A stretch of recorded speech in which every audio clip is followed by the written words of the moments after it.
d'Al-Qahira News. Voici ce qui se passe autour du monde.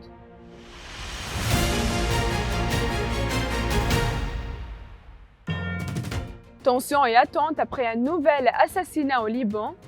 Le nombre de victimes de l'attaque de l'occupation dans la banlieue sud de Beyrouth continue d'augmenter, tandis que Zelensky attend le feu vert.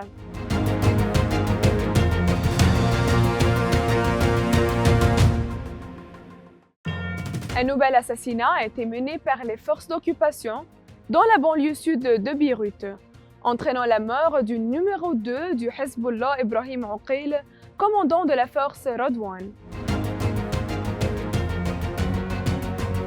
L'opération menée par l'occupation n'a pas seulement ciblé Oqil, mais a également inclus des raids sur la banlieue sud de Beyrouth, faisant plus de 30 victimes, en plus d'environ 20 disparus, selon le ministère de la Santé libanais et l'Agence nationale de l'information du Liban.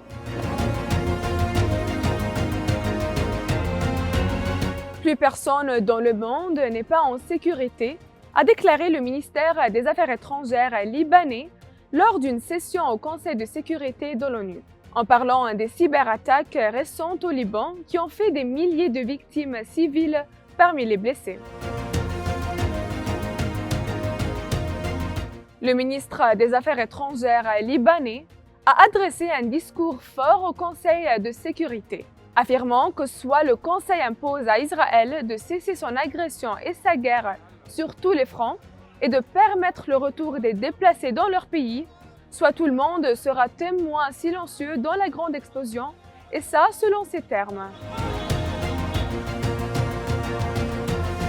Le soutien à Israël est devenu le nouveau sujet de débat dans la campagne électorale présidentielle américaine, alors que Kamala Harris fait face à une opposition importante en raison du soutien de l'administration Biden à Israël, son adversaire Donald Trump qui a affirmé que Harris était incapable de protéger Israël et qu'il le ferait dès qu'il sera à la Maison-Blanche.